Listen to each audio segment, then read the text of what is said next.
Happy Saturday, happy weekend to everyone. I have a question wherein pag-isipan yung mabuti ha, especially if you're an adult or magulang kayo. What do you think will happen if a kid grew up sa isang toxic household or if the parents are narcissistic? The idea now, especially sa ating era, is information, di ba? Knowledge. It has, or it's being handed to us, so make use of it. So the reason why I want to dig deep on this topic is because I've been observing a lot of individuals, including me, no? Na there's a reason why a person is like that.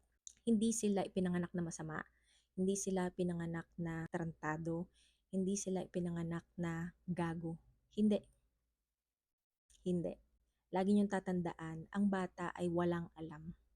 It's either kung anong nakikita nila sa environment, kung anong naririnig nila, kung ano ang ipinararamdam sa kanila. Ng pinakamalupit at matinding epekto sa mga bata.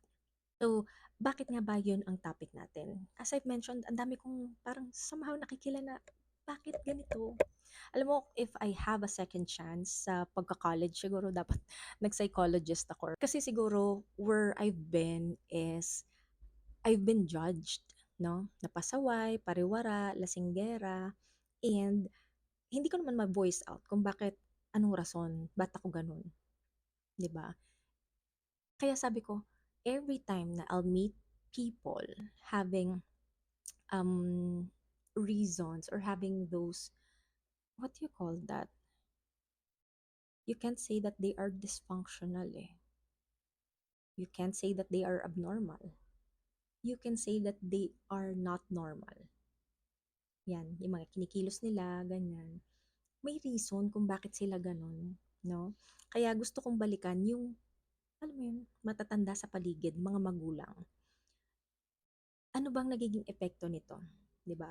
Toxic relationship ng magulang sa anak, it could be neglect. Meaning wala talagang mga bond, walang relationship habang sila ay lumalaki. It could be five love languages through verbal affirmation, um, acts of service, or yung physical touch. Probably wala yung mga ganon. So the kids feel that they are neglected. Ang ending, they keep on pleasing the parents. No?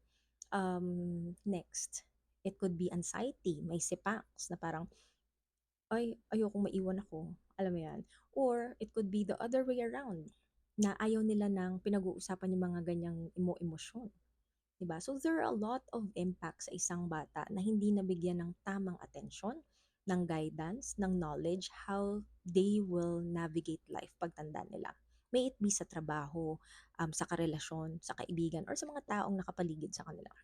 So prior to me recording this is yun yung hinahanap ko eh. Parang tinatanong ko rin si ChatGPT or even Google. Ano nga ba nagiging epekto sa mga bata, especially if lumaki sila sa toxic environment or narcissistic ang mga parents? So when it comes to attachment, insecurity, they can either be anxious or avoidant. Anxious, ito yung mga clingy, fear of abandonment. Avoidant naman is hindi sila masyadong nagtitiwala, especially kung partner na nila. Uncomfortable din silang ipakita yung mga kahinaan nila. So, di ba, total opposite yun. But it can happen. If you know someone na ganito, tingnan mo kung bakit. Go back to how they grew up. Second is low self-esteem or fear of rejection. So, having grown up with constant criticism actually happens, especially yung mga magulang na, ang baba naman ng grades mo, si ganito ang taas ng grades. Oh, dati first honor ka, ngayon third na lang. Kung ginagawa niya yan, please mag-cringe kayo. Mag-cringe kayo. The pressure that you're putting on sa kids, and okay lang somehow kung matanda ka na kasi alam mo na yung inilalaban mo sa buhay eh. Ako ganunin mo, mapapressure talaga ako eh. Kasi alam ko na patapos na yung buhay ko, may ipon na ba ako, secured na ba yung future ko, maiintindihan ko yan, mapaprocess ko yun. Pero for you to do that to kids, they don't know kung paano ko ma-achieve yun. 'di ba? Na ma-meet yung expectations na sineset mo, the pressure you're putting your kids on. And if they ask you or tell you na, "Daddy, Mommy, parang hindi ko po kaya." Bakit? May teacher, tinuturo, magtanong ka kung hindi mo naintindihan. 'Di ba? Instead of you probing, instead of you asking, "Saan ba tayo nahihirapan, anak?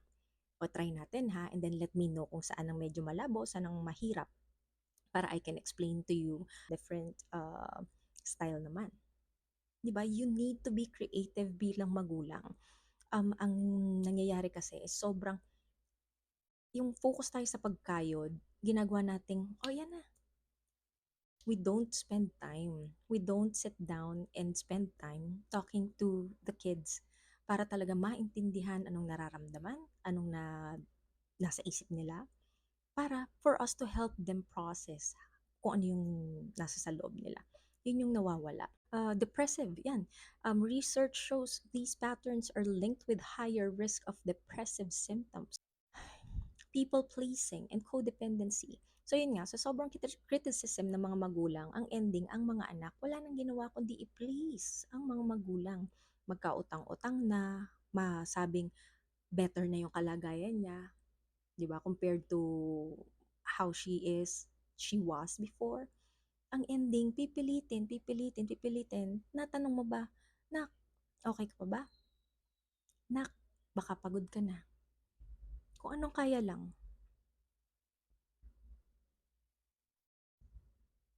Nagsisink in ba yon somehow? Nagsisink in ba yun? Kasi ang mga anak, napapagod din yan. Kaya lang hindi nila kayang tumigil hanggat hindi nila naririnig yung validation na am I doing good na ba? Kasi simula pagkabata, never nilang narinig yun. Kaya hanggang sa tumanda sila, up until the point na, alam mo yun, they can live their own lives, nandun pa rin yung anino, yung boses ng magulang nila na, I will never be enough eh. Kailangan ko pa sigurong galingan. Maawa kayo. Maawa kayo.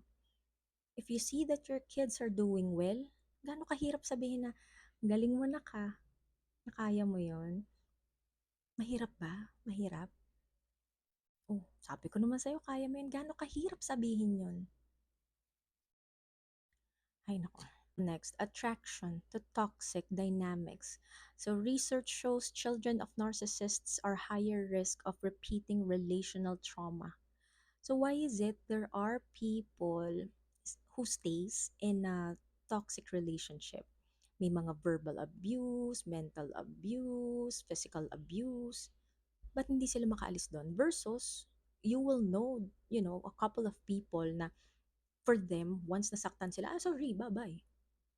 'Di ba? They know their boundaries. Pero bakit may mga tao na hindi nila maiwan-iwan yon? Kasi nga, nandun na halo-halo eh. 'Di ba? Due to neglect, naghahanap sila ng pagmamahal. Due to neglect or criticisms, nakikita nila na, ay, ito lang makakatanggap sa akin. Wala yung value, hindi sila lumaki na buo ang loob nila, buo ang pagkatao nila. They always do things para sa ibang tao. So, napakaraming posibleng maging resulta nito. And the list goes on. Let it sink in, mga magulang, ano? Before you enforce na kayo ay magaling, kayo ay superior, ang inyong anak ay will never be good as you, na will never be better than anak ni kumaring ganito, na will never be successful like yung nakapag-abroad na anak ni ganito. Please lang, there are ways to challenge your kids. There are ways to encourage them, no? Sometimes may mga bagay silang gustong pasukin pero sinusunod nila yung gusto mo. Kasi nga pini-please nila kayo. Kailan titigil 'yun? Kailan titigil 'yun?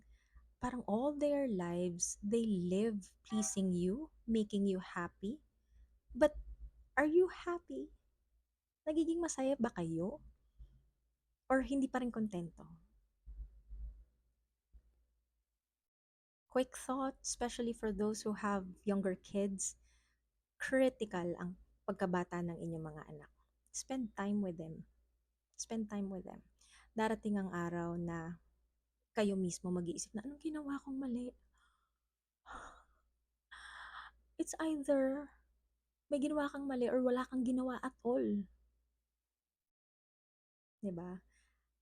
Pag naging magulang ka, you become selfless. Huwag mong unahin ang katamaran mo, napapagod ka. Instead na mag-spend time ka with the kids, bond with them, build a hobby with them, huwag mo unahin yun. Huwag kang tamad, huwag kang selfish. Nabuhay ka na ng ilang dekada sa mundo. Ihanda mo ang anak mo para sa susunod na henerasyon. Kalawa,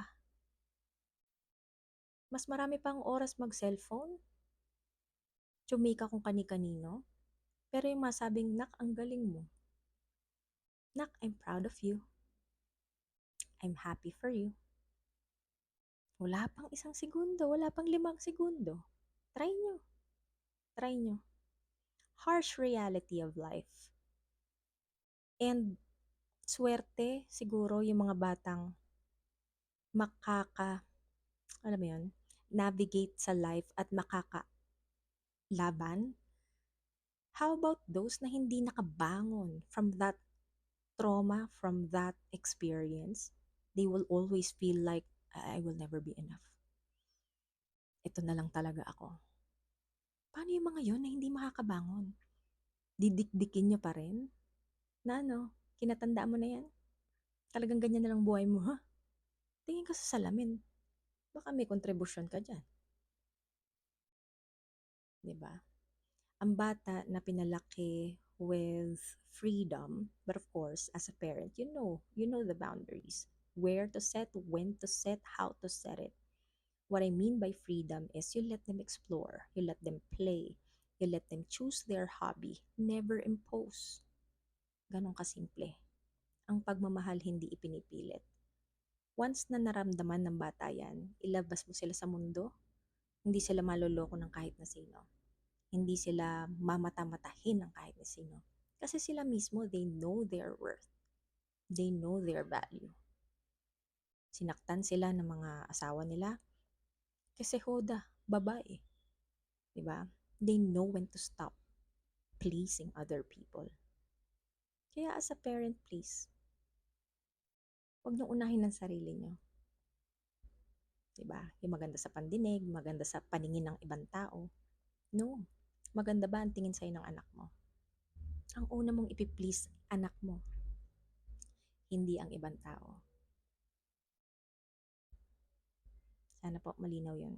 Kasi that is the only person who matters. Not the other people. Not the other people. Kasi if you're pleasing them, why did you even brought a person or brought a life in this world na hindi mo rin naman kayang ibigay yung nararapat na attention for them? Why? Why? Ha? Questionin nyo ang sarili nyo kung ganoon. Yun lamang po. Medyo na ano lang ako. Yung sa kwento nung sa friend ko. Sabi ko, grabe magulang nun. Kakaiba. Nakakagalit, di ba? Siyempre, yung mga ginawa niya na as an adult. Pero if you look back, parang maawa ka rin na hindi siya magiging ganun eh. Kung naging ayos yung mommy niya. Oh well, it's sad. But for those who are just starting their parenthood life, you have a chance. Your kid has a chance. Happy weekend.